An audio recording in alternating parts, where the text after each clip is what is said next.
Assalamualaikum warahmatullahi wabarakatuh. Izin memperkenalkan diri, nama saya Ika Sumarnah dari kelas 6F Akuntansi Manajemen Universitas Bina Bangsa. Yang terhormat kepada Bapak Ade Manggala Hardianto selaku dosen kami.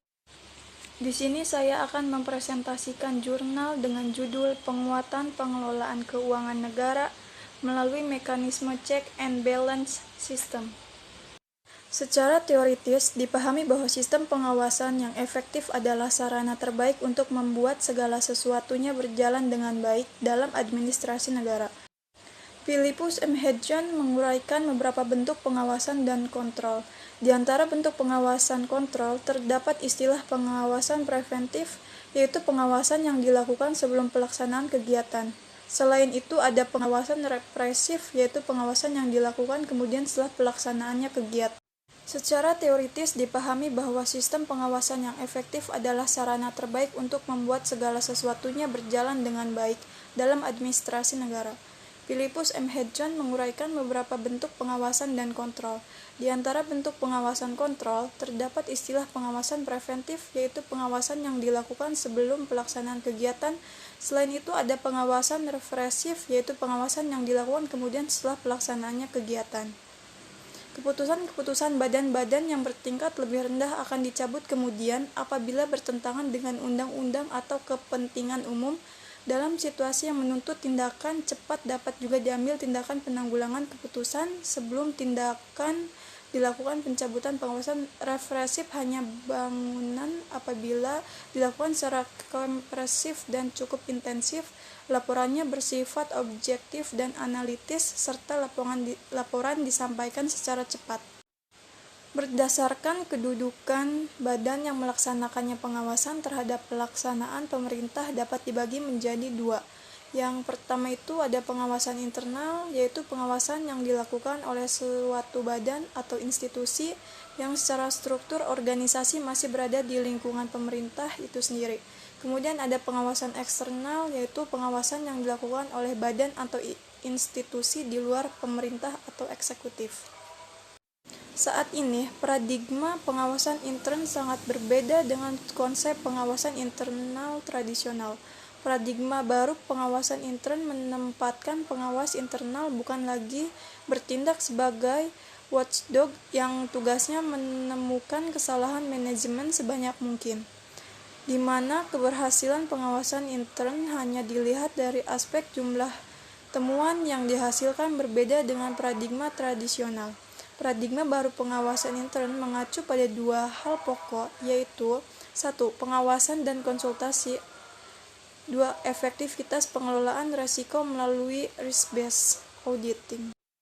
Praktik modern manajemen menunjukkan bahwa sistem pengawasan dapat meningkatkan kualitas dari informasi kinerja, dan pengawasan internal juga dapat mendukung proses dalam rangka manajemen strategis. Tujuan dan pengawasan internal yang diterima secara luas dalam dunia internasional dimulai dalam model COSO. Pemberian kuasa oleh Presiden kepada Menteri Keuangan atau Menteri Pimpinan Lembaga di badan kekuasaan untuk mengelola sebagian keuangan.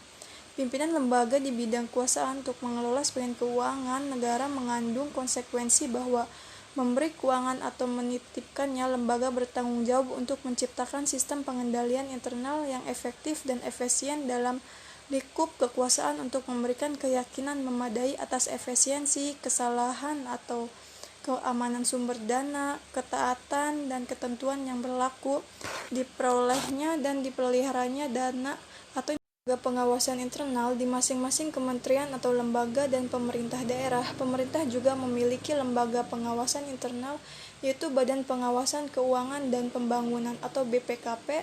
Keberadaan BPKP diatur dengan Peraturan Presiden Nomor 192 Tahun 2014 tentang Badan Pengawasan Keuangan dan Pembangunan.